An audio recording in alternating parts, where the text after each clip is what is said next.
Hi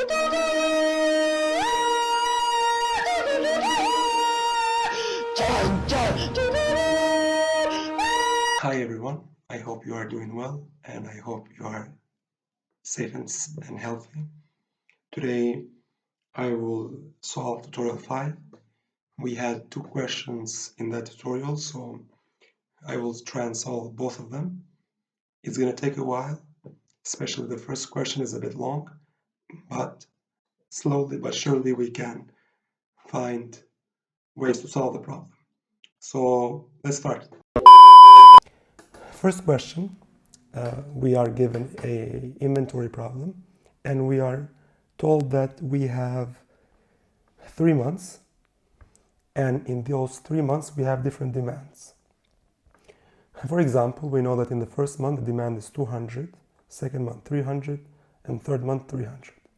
Basically, we need to fulfill the demand each month, and we know that we have a cost per variable for each month. So in the first month, second month, we pay $10 for each variable we produce, and in the third month we pay $12. Similarly, we are also given a holding cost. So if we produce more than we need for that month, then we will pay an inventory cost, and that is $1.5 per unit. So for each unit we have, we will pay $1.5. Last but not least, we have a setup cost. In this setup cost, we pay this fixed price whenever we produce something. It doesn't matter whether we produce 5, 10, 100, 1,000. If you produce 1, you pay $250. If you produce 10,000, you again pay $250. Also, we know from the question that our initial inventory is 0, so we don't have anything in our hands, and we are asked to find an optimal scheme. Basically, find the optimal solution. That's what the question is asking us to do. So the first thing we always do in these problems is we define our stage, state, and decision. In this problem, we can separate the problem into stages, and those can be our months. So we will say stages, month T. What is our decision? Our decision is how many variables to produce each month. So how many to produce? Many units to produce. Let's call this an XT. And lastly, we need to define our state. What can our state be? The state is what you need to know in order to make a decision. So for me to know how many units to produce, I need to know my current asset position or my current inventory. Current inventory. So we will call that an I. And we need to define our function, and our function will be a minimum cost incurred. Minimum cost. Because we are trying to minimize our expenses so that we produce as many units as we need, but in a minimal fashion. Let's start solving the problem. We start always from the end of the problem.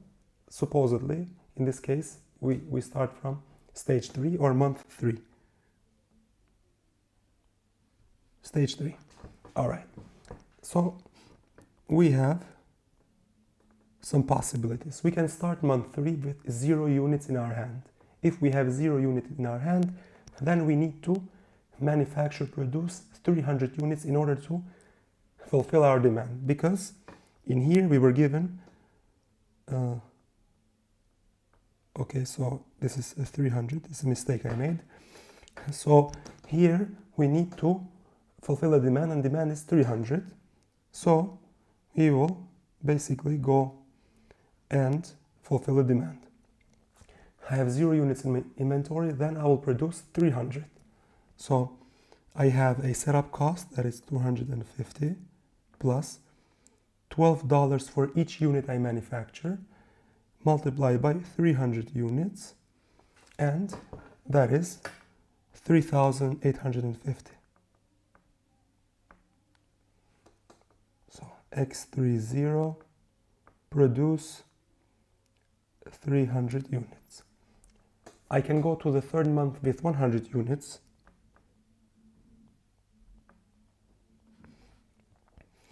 Again, we pay a setup cost, 250, 12 for each unit we produce, but now we have 100 in our hand. So in this case, we will produce 200 units. So that's 2,650.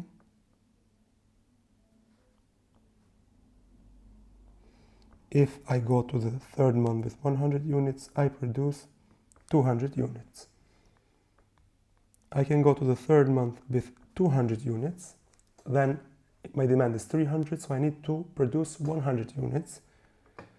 250 plus 12 multiplied by 100, that is 1,450. And if I go to the third month with 200 units, I produce only 100. Our last possibility is that I go to the third month with 300 units.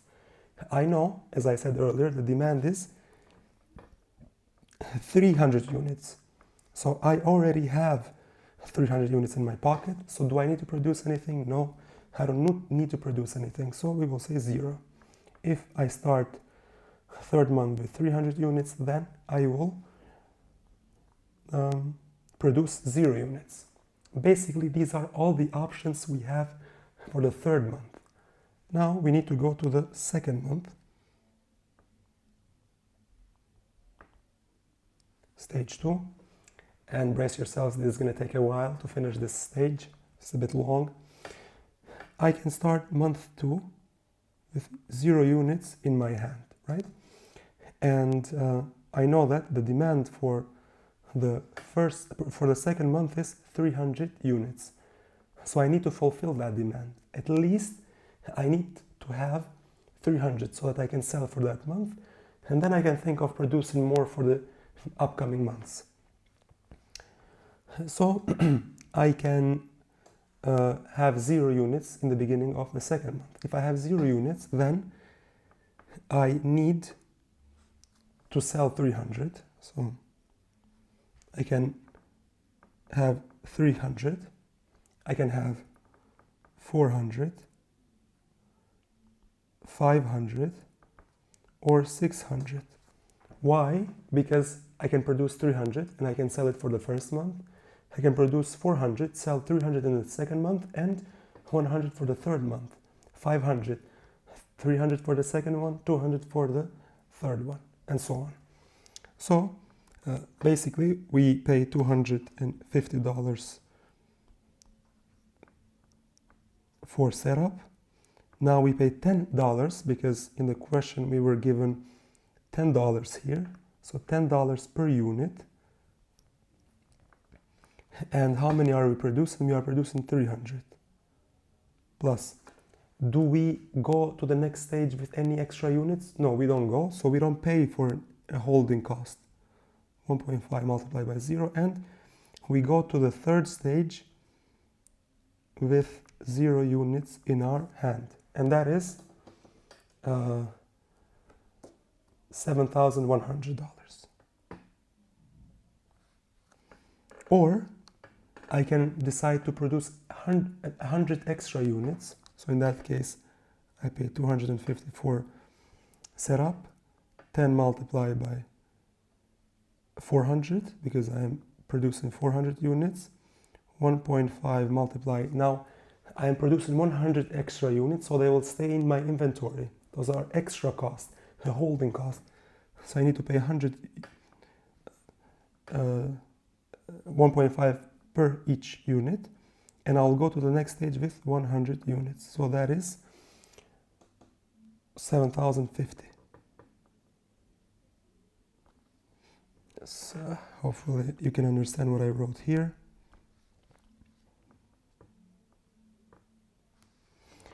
Another possibility is that I produce 200 units.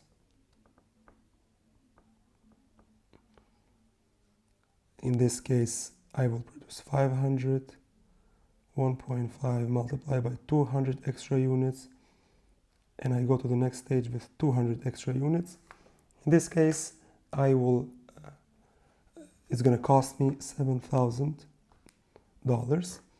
And the last option is that I produce everything this month. I don't leave anything for the next month. So 10 multiplied by 600 plus 1.5 multiplied by 300. We go to the next stage with 300 units, and this gives me a total of 6,700. Now, out of all these options, I need to choose the minimum. So the minimum will be this one.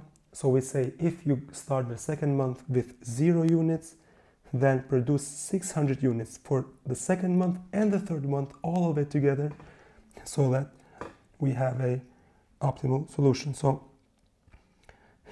if I start the second month with 0, then I say produce 600. In similar fashion, I can start the second month with 100 units. Need to choose the minimum. So now I have 100 units. What I can do is I can produce 200. I can produce 300, 400, and 500. Why I cannot produce 100, for example? You cannot produce 100 because then you can't satisfy the demand for this month. So you need to satisfy the demand for this month. 250, 10 multiplied by 200, 1.5 multiplied by 0, because we're not carrying any extra units with the next month. I go to F3 with 0. This gives me 6,100. Then we go to 300, 250 plus 10 multiplied by 300, 1.5. Now I have 100 extra units, so that I would need to pay for them. 100, so this gives me a total of 6,050. Or I can produce 400.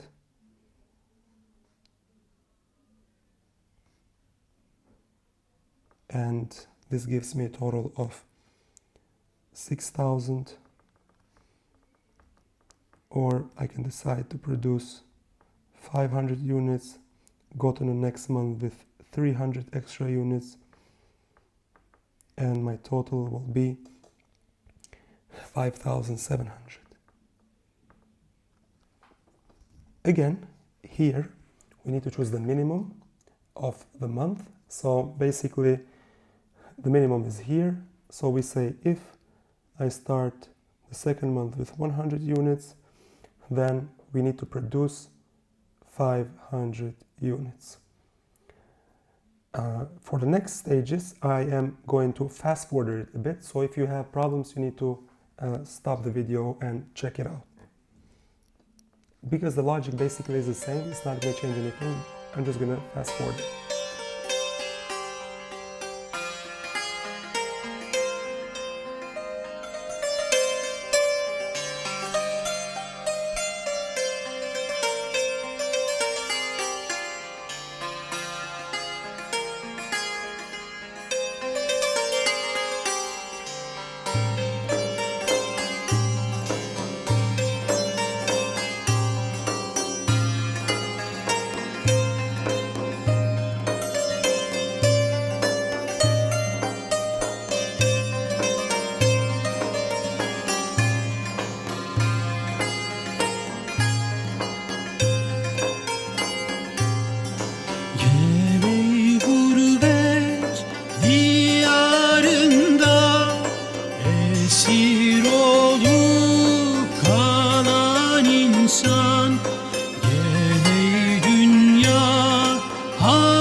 Gafil olan insan,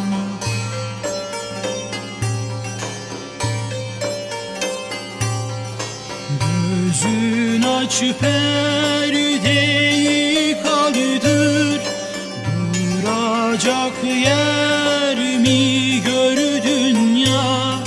Katil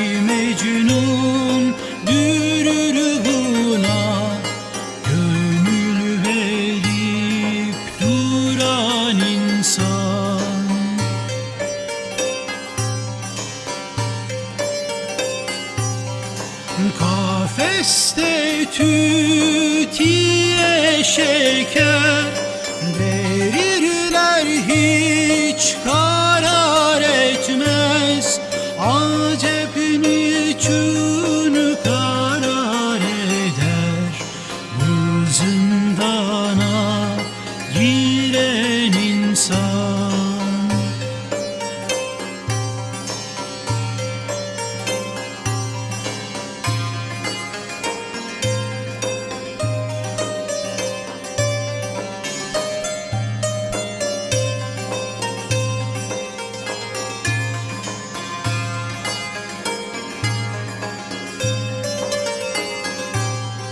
Kararmış kalbine gafil nasihatün eylesin sana hacerden katıdır kalbi.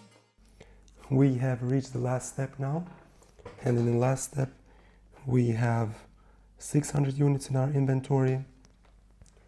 Basically we can fulfill the second month's demand and we can fulfill the third month demand, so we don't need to produce any more for this month or the next month. So for this month I don't produce anything.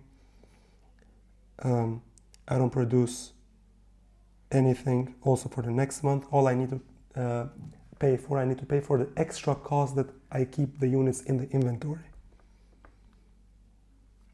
And I go to the last stage with 600 units.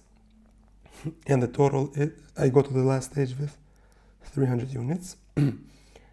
And my total is 450.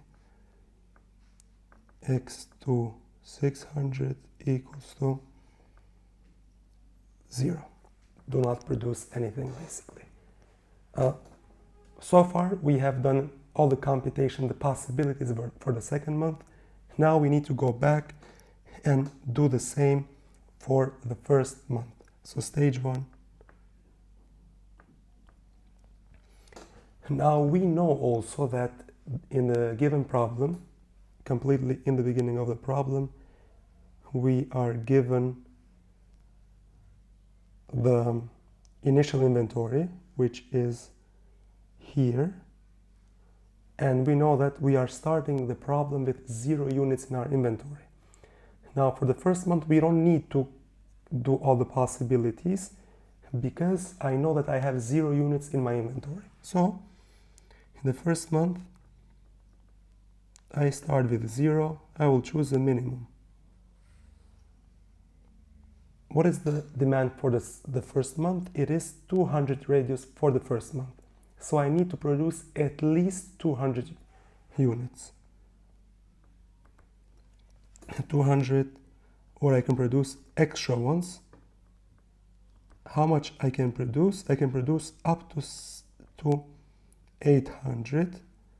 Why up to 800? Because my total of the demands is 200 for the first month, 300 for the second month, and 300 for the third month. So that is 800 in total. So I can produce everything in the beginning of the first month, and I can leave the next month without any production. So if I do so, if I produce 200 in the first month, then I need to pay 250 for setup. 10 multiplied by 200 units. I do not carry any extra units in the future. So I go to the second month with 0 units. And this would be 8,950. If I decide to produce 300, then we have 100 extra units for the second month. So we go to the second month with 100 units, and my total is 9,100. I can produce 400 and go to the next month with 200 units. The total is 9,250. Because I don't have enough space, I will write it here, 9,250. For 500, we can produce 500 units and go to the next month with 300 extra units and go to the second month with 300 units. So my total here is 9,400. I can decide to produce 600, go to the next month with 400 extra units, and my total will be 9,550. I can decide to produce 700 units and go to the next month with 500 extra units.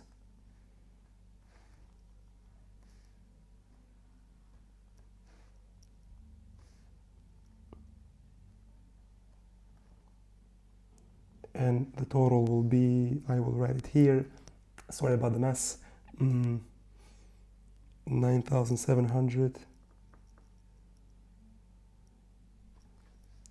250.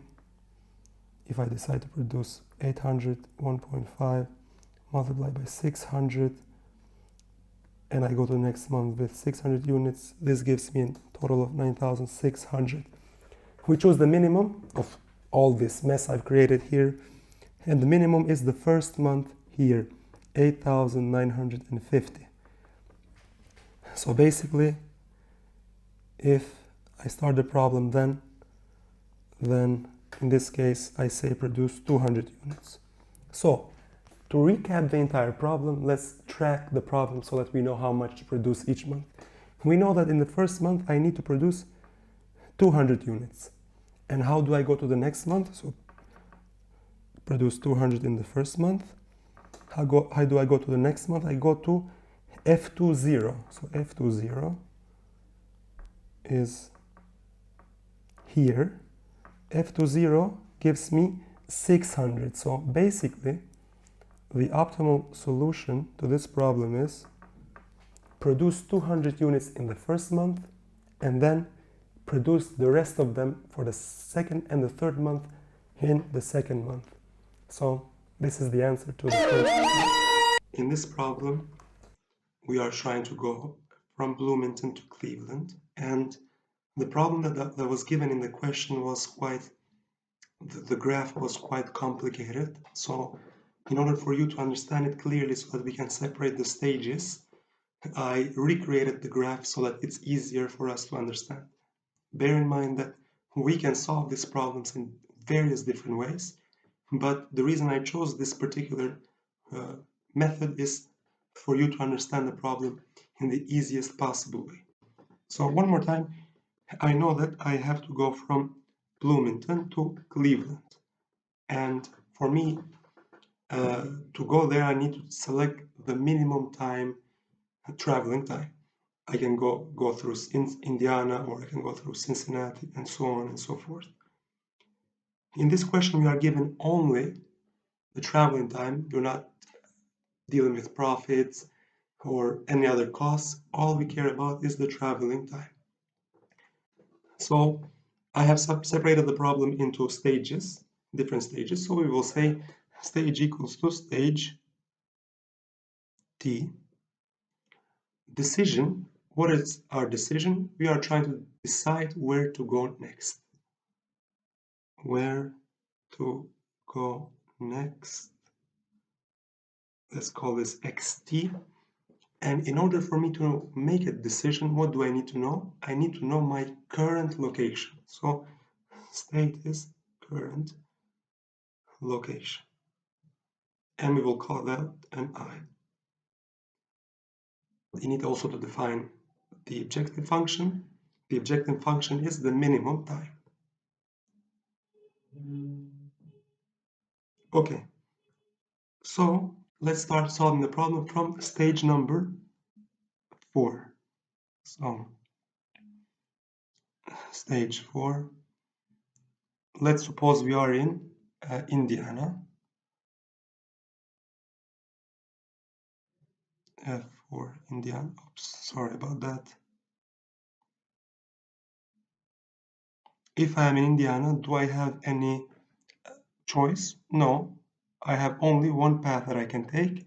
That is go directly to Cleveland, and it takes me 3 hours. So 3 hours, and my decision is X for I go to Cleveland. Or I can be in Columbus, and if I'm in Columbus, I'll pay. It takes me 3 hours to go to Cleveland too. So 3x4 go to Cleveland. Okay, so in stage 4 we don't have much of a choice. Wherever you are, you just go there next. We go to stage 3 now. In stage 3, suppose we are in Gary, and if we are in Gary again, we do not have any other choice. All we need to do is go directly to Indiana. So we will say F3 Gary, go to Indiana, and it takes us 3 hours to go there. So 3 plus F4 Indiana, 3 plus F4 Indiana is 3. So 3 plus 3 equals to 6. We can be in Dayton, but if we are in Dayton, we have two possible ways we can take, paths we can take. So Dayton, F3 Dayton, we need to choose the minimum of these two. I can go to Indiana, and it takes me 1 hour to go there, 1 plus F4 Indiana, or I can go to Columbus, it takes me 2 hours to go to Columbus, so 2 plus F4 Columbus. F4I equals to 3 as we said, so 1 plus 3 equals to 4, and 2 plus F4C, F4C equals to 3 as well, so 2 plus 3, 5. So we choose the minimum. The minimum is this one, so we say if we are in Dayton, you go to Indiana. Here I forgot to write also, so if we are in Gary, then we go to Indiana. Okay, so we finished dealing with stage number 3, so we go to stage number 2 now, and we take the possibilities in there. Sorry, this is Toledo, I guess. A mistake, but doesn't matter now. So we have two possibilities, Indiana and Cincinnati. So let's say we are in Cincinnati. Stage 2, F2C. If we are in Cincinnati, then how many options do I have? I have two options. I can go to Dayton, so 2 hours to go to Dayton. F3 Dayton. Let's add a minimum here. 2 plus F3 Dayton. Or my other possibility is that I can go directly to Columbus, and that takes me 2.5. 2.5 F4 Columbus.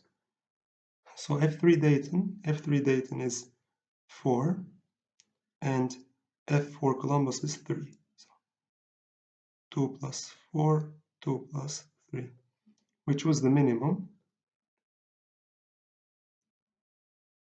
Oops. Which was the minimum, and that's 7, sorry. And X2C, if we are in Cincinnati, then we're saying go to Columbus next. We have another possibility if we are in stage 2, we can be in Indiana. If we are in Indiana, then we have two possibilities also. So F2 Indiana minimum. What are our possibilities? I can go to Gary in 2 hours or go to Dayton in 3 hours. So 2 hours go to F3 Gary, or 3 hours F3 Dayton. 2 plus 3 plus, so F3 Gary is 6 and F3 Dayton is 4. 6 plus 4, so we have here 8, we have 7, we choose the minimum. Here should be 2.5, 7.5. Okay. And now we have reached the end of the problem. We are in stage 1. If I am in stage 1, it means that I am in Bloomington. I am here. So I need to consider the possibilities of going to Indiana or Cincinnati. So F1 Bloomington, minimum Indiana or Cincinnati. It takes me 1 hour to go to Indiana and 3 hours to go to Cincinnati. 1 plus F2I and 3 plus F2 Cincinnati. And we know that Indiana, F2 Indiana equals to 7. So 1 plus 7 equals to 8. And Cincinnati is 7.5, so 3 plus 7.5, 10.5. Here is 5.5. I do apologize, 5.5. So let's do it like this. 3 plus 5.5, 8.5. Okay, so which was the minimum? And the minimum here is 8. This should be 5.5. Okay, so the minimum is 8 from the problem. If I am in Bloomington, then we say go to Indiana. We have solved the problem. Now we need to give the best possible solution. So let's track it. The first step is we start in Bloomington. Then we go to Indiana. And then from Indiana, I am here, so I go to Dayton, F3D. From Dayton, we go to Toledo, T. So Toledo. And from Toledo, we go to Cleveland. The shortest path for us, it's this one, Bloomington, Indiana, to Dayton, to Toledo, to Cleveland. And it takes us 8 hours to finish this journey. I wish you guys a happy week, and hopefully you will be able to understand these problems. If you have any other questions, please inform me. I'll be more than happy to help you. Bye-bye.